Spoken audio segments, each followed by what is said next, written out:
What's up, everybody? This is an important video. Make sure you watch this one. I got in a situation with Misty in Texas a couple years back. They had the coldest winter ever recorded in Texas. It was like the worst snowstorm. All their windmills and everything else died. Walmart, Lowe's, Home Depot completely emptied out. And Missy and I were stuck, and the truck would not run, and I had no heat. And it's the very first time I was ever legitimately terrified in a truck. 29 years of trucking, that one will forever stand out. I was legitimately scared for her and I.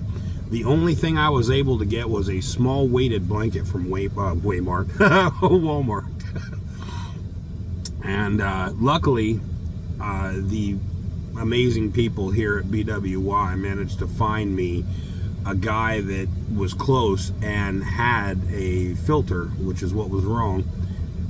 Changed the filter on the truck and it fired up and I had heat. But that situation made me hyper aware of, I can't believe I wasn't prepared for something like that. Because I am very normally always prepared. I carry a lot of food. I carry extra money with me just in case, you know. Never thought about my truck not being able to provide me heat. So I wanted to make sure I got this video out to other drivers that may think about or drive in these type of scenarios where this is something that could happen. You slide off the road. I-75 here just a couple of days ago locked down because of all the wrecks and stuff. You know, this is a common occurrence that happens. Maybe you don't have enough fuel, you run out. There are a lot of things that can happen. So let's talk about this. There are a couple of ways that you can do this to make sure that you're good to go and you don't freeze to death. You can survive being hungry. You can survive being thirsty. Matter of fact, honestly, if you're stuck, more than likely you could probably find another driver that would let you sit with them. But let's say that doesn't exist and you're in a remote location where nobody can get to you and there's nobody else around you at that point. You can get what's called a Little Buddy. They just started making these not too long ago. They used to have the Heat Buddy, which was a smaller version. It was a single panel that you would stick a propane canister into, but it gets real hot and it's the way it's set up, it's kind of dangerous for the inside of a truck. But since they've come out with this Little Buddy, it's round and it actually faces up, so you could set it on the floor of the truck. You could even set it up on the dash from the way that it's aimed and it wouldn't hit anything. You could even put a little fan behind it, a battery powered fan, if you wanted to push the heat that's coming off of it. But it just takes a little bitty cylinder that screws into the bottom of it and then it fires right up. I would highly recommend that if you don't have one of these, you get one. It's not that expensive. You can buy them in the winter time for like 70 bucks. You can probably find them in the summertime for like, I don't know, 55, you know, whatever. But honestly, the cost, whatever it is going to be worth it.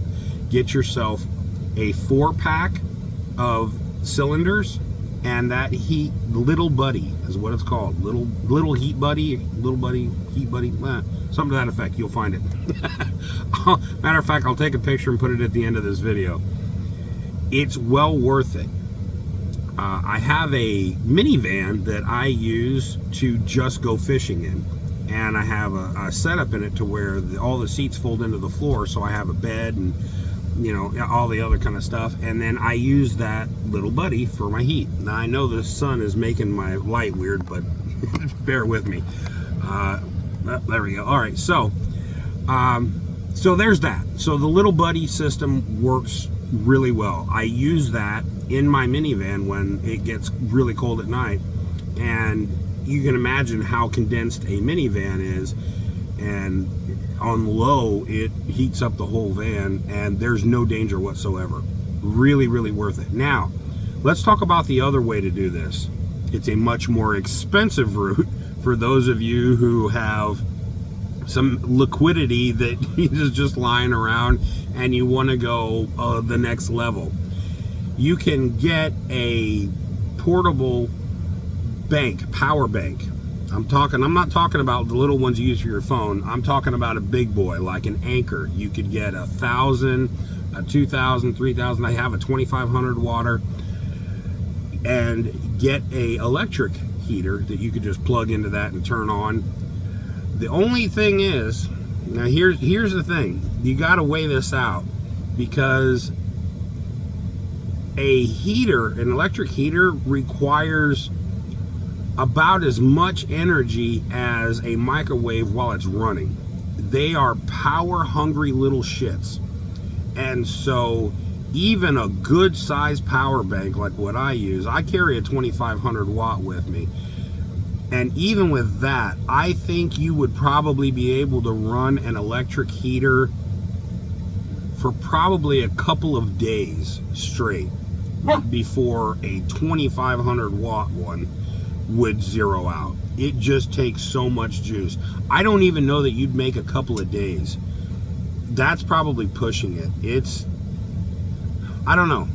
I'm not real sure. But with the Heat Buddy, you can have those cylinders, and those little cylinders on low will last quite a while. You could probably push 6 hours, maybe even better, out of one of those little canisters. So it's a much cheaper way, and honestly, I think it would probably be a more ergonomic way to provide yourself with some constant heat, that you're good to go. At least, yeah, everything's going to run out. Your propane can run out, your power can run out, everything is going to run out eventually. But if you have some extra time, you can hopefully get somebody to you within that time. Maybe they say, we can't get to you today. Well, that's fine. Usually, either way you go, propane or power, a day will work. So that's fine.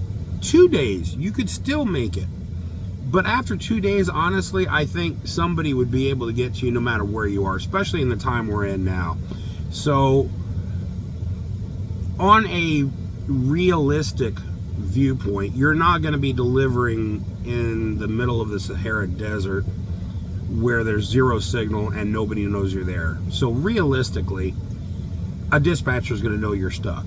They're going to be trying to get to you regardless of the situation. So count on having enough juice with you, one way or the other, power or propane, to last at least 2 days. That's kind of where my mindset is.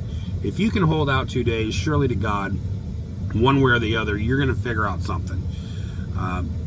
If you can do that, I think you'll be safe. So I really hope that you guys are able to get one of these, because it really would be worth it. And I hope this video helps. At any rate, if you have any questions, feel free to drop a message down there. I answer everybody that leaves me a comment. Let me know your thoughts. If you have another idea, by all means, let me know.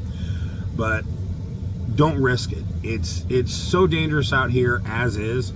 And keep in mind that you being stuck doesn't necessarily mean it's your fault. We have a lot of folks out here that aren't even licensed to drive, but they're still driving. Wrecks are everywhere. It can be completely not your fault, but now you're in a situation you don't know how to get out of. Stay warm.